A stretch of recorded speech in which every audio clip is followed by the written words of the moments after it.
नमस्कार, मैं डॉक्टर हेम श्रीवास्तव।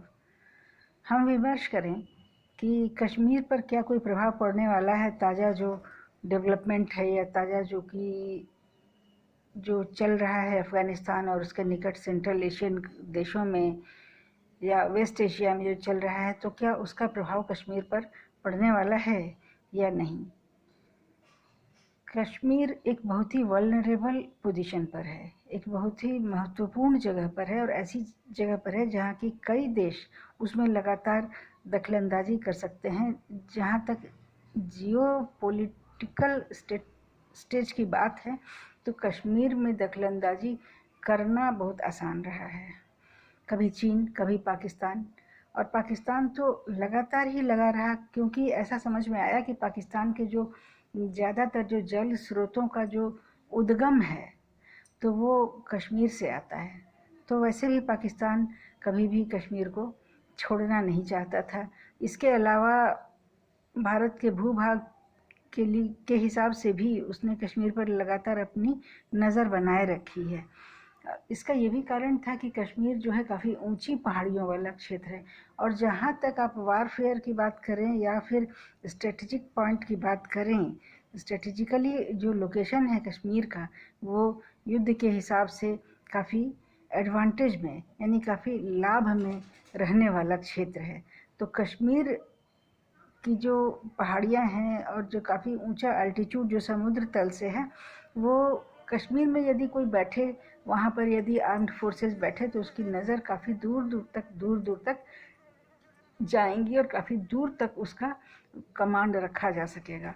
और इसके अलावा जो तरह तरह के रास्ते जो बन रहे हैं, तजाकिस्तान, कजाकिस्तान और उसके अलावा अफ़गानिस्तान और जितने भी बॉर्डरिंग स्टेट्स जो हैं, बॉर्डरिंग स्टेट जो है, या चीन के बनते हुए रास्ते जो हैं, चीन ने जो डेवलपमेंट्स कर रखे हैं, यदि भारत के नियंत्रण में कश्मीर रहेगा तो भारत की दृष्टि बनी रहेगी।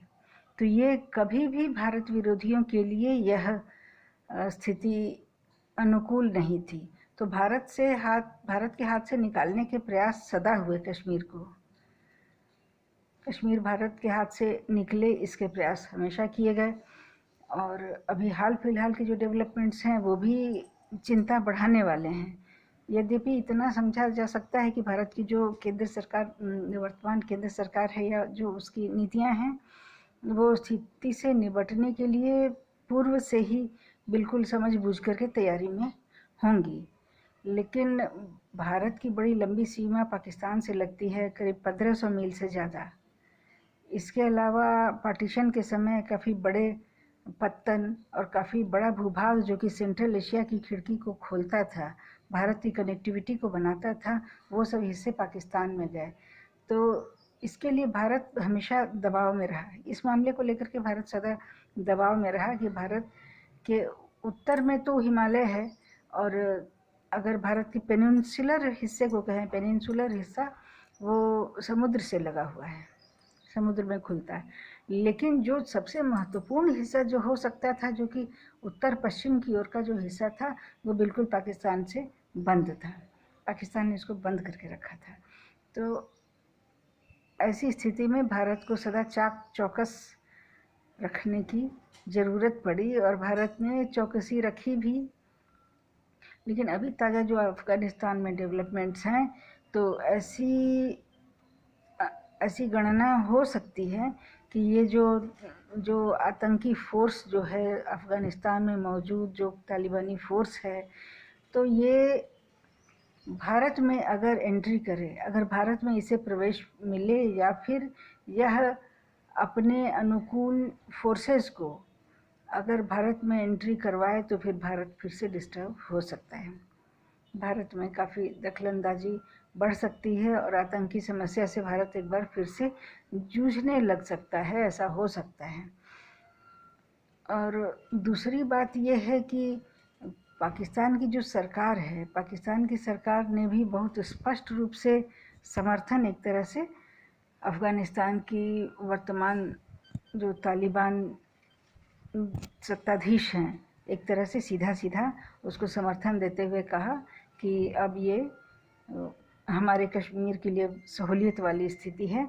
अब अफ़गानिस्तान को आज़ादी हुई और एक बहुत महत्वपूर्ण नेता ने ये भी कहा कि अब तालिबानी लड़ाके हमें कश्मीर लाकर देंगे। तो इससे अंदर की स्थिति या कौन सी विचारशीलता चल रही है पाकिस्तान में, ये तो समझ में आता है। इसके अलावा जो अमेरिका ने जो जिस तरह से अफ़गानिस्तान छोड़ने की कवायद की, नई सरकार आते ही जिस तरह से उसको छोड़ने की बात कही या हटने की प्रक्रिया जो अपनाई, उससे भी ये जानकारी है कि अमेरिका के बहुत सारे इंस्टॉलेशंस और उसके बहुत सारे वारफेयर के सामान, उसके कॉम्बैट व्हीकल्स सब तालिबान के हाथ लगे हैं। तो ये स्थिति भी बड़ी चिंतापूर्ण है।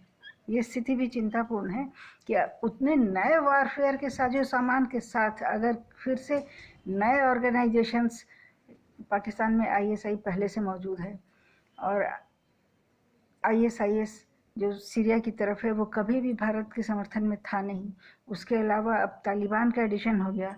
उसके अलावा अब सबसे बुरा हुआ जो कि अमेरिका में एक लिबरल सरकार आ गई।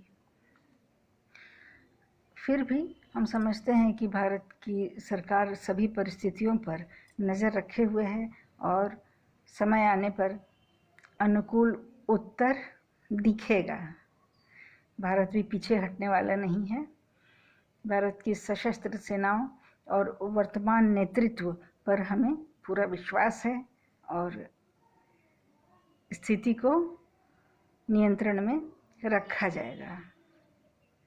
फिर हम मिलेंगे ऐसे ही किसी टॉपिक के साथ। जय हिंद, जय भारत।